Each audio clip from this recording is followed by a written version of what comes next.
जितनी स्विट्जरलैंड की total population है उससे ज्यादा इंडिया इंजीनियर्स प्रोड्यूस कर देता है। उसके बाद भी रिसर्च एंड इनोवेशन में स्विट्जरलैंड नंबर 1 पे है। इंडिपेंडेंस के बाद से रिपब्लिक ऑफ इंडिया ने 0 नोबेल लॉरिएट्स प्रोड्यूस किए इन साइंस। यूएसए ने 100 प्लस कर दिए। ASER की रिपोर्ट के हिसाब से 83% एजुकेटेड इंडियंस एम्प्लॉयबल ही नहीं है।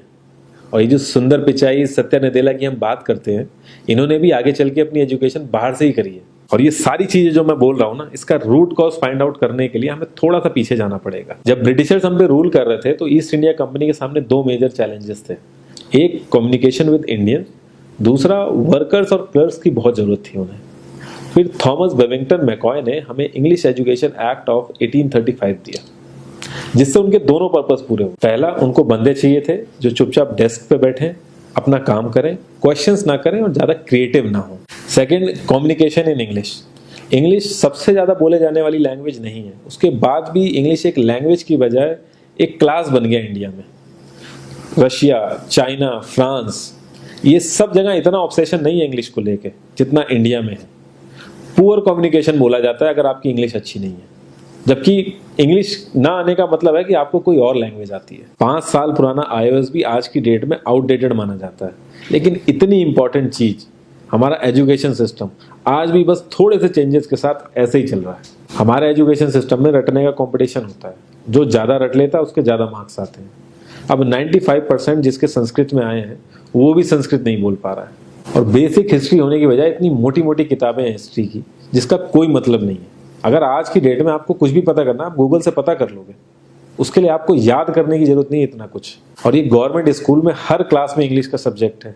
12-12 साल लगाने के बाद भी लोग इंग्लिश नहीं बोल पा रहे हैं। और बिना किसी बुक को पढ़े 5 साल का बच्चा सीख लेता है, क्योंकि उसको वैसा एनवायरमेंट मिल जाता है। A+B का whole square is equal to A² + B² + 2AB। इसका रियल लाइफ में क्या यूज है किसी को नहीं पता, न प्रिंसिपल, न टीचर, न बच्चे, बस पढ़ाए चले जा रहे हैं। हो सकता है इसका कुछ मतलब हो, लेकिन आप ट्राई करके देख लेना, किसी को नहीं पता। हाँ, 2AB की जगह अगर आपने 3AB बोल दिया तो 4 लोग हंसने वाले मिल जाएंगे आपके ऊपर।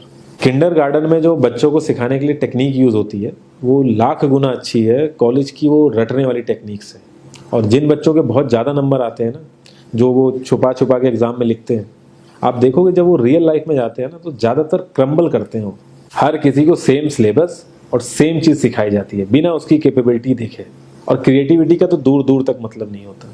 अब एक लाइन से आप शेर, मछली, सांप, हाथी सबको लाइन से खड़ा कर दो और उनसे कहो पेड़ पे चढ़ो, उनको तो जिंदगी भर यही लगेगा ना कि वो तो किसी काबिल ही नहीं है। और द्रोणाचार्य ने भी पांडवों को उनकी स्किल सेट के हिसाब से उनको चीजें सिखाई, सबको एक ही चीज नहीं सिखा दी। और हमारे एजुकेशन सिस्टम में ज्यादा ऑप्शंस भी नहीं है। सबसे ऊपर साइंस, फिर कॉमर्स, और सबसे नीचे जाके कहीं नंबर आता है आर्ट्स का। आर्ट्स लेने वाले को तो लोग इतना हल्के में लेते हैं जैसे वो किसी काम का ही नहीं है। हर माँ बाप को तो इंजीनियर या डॉक्टर ही बनाना है। कॉलेज वाले अगर एक्स्ट्रा कोर्स रख भी देते हैं तो माँ बाप एंट्री नहीं कराएंगे, तो वो सारा पैसा बर्बाद होगा कॉलेज का। तो ऑप्शंस कहाँ से आएंगे? और बचपन से ही आपकी ट्रेनिंग स्टार्ट हो जाती है। माँ बाप, भाई बहन, रिलेटिव सब यही समझाते हैं अगर आपके मार्क्स नहीं आए और जॉब नहीं लगी तो आपकी जिंदगी बेकार। और लाइफ की क्रिएटिविटी को आप रखते हो साइड में, और ये अच्छे मार्क्स और अच्छी जॉब पाना आपका सपना बन जाता है।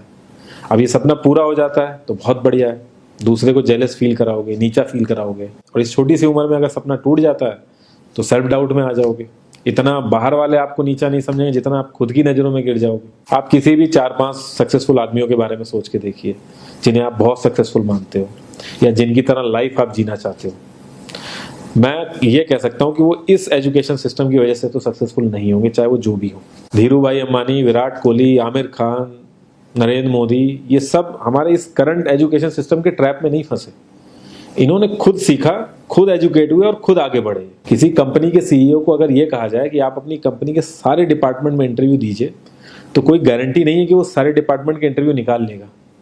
और ये भी हो सकता है कि वो आधे से ज्यादा डिपार्टमेंट के लिए क्वालिफाई ना करे एजुकेशन वाइज, लेकिन वो पूरी कंपनी चला सकता है। तो ये जो एक स्किल है, इसके बारे में बात क्यों नहीं होती? लोग अपनी 25% से ज्यादा जिंदगी इस करंट एजुकेशन सिस्टम में लगा देते हैं ताकि अपने से कम पढ़े लिखे आदमी की कंपनी में जाके उसके सपने पूरे कर सकें। इंडिया का जो करंट एजुकेशन सिस्टम है, अगर वो इतना ही अच्छा है तो जो भी सेलिब्रिटीज हैं, पॉलिटिशियंस हैं, वो अपने बच्चों को बाहर क्यों भेज रहे हैं पढ़ने के लिए? इनफैक्ट पॉलिटिशियंस के साथ तो ऐसा करना चाहिए, जिस एरिया से वो जीते हों उसी एरिया के गवर्नमेंट कॉलेज में उनके बच्चे को पढ़ना कंपलसरी हो जाए, तभी वहां के गवर्नमेंट कॉलेज सुधर सकते हैं। 368 प्यून की जॉब के लिए 1.5 लाख ग्रेजुएट और 24,968 पोस्ट ग्रेजुएट ने अप्लाई किया।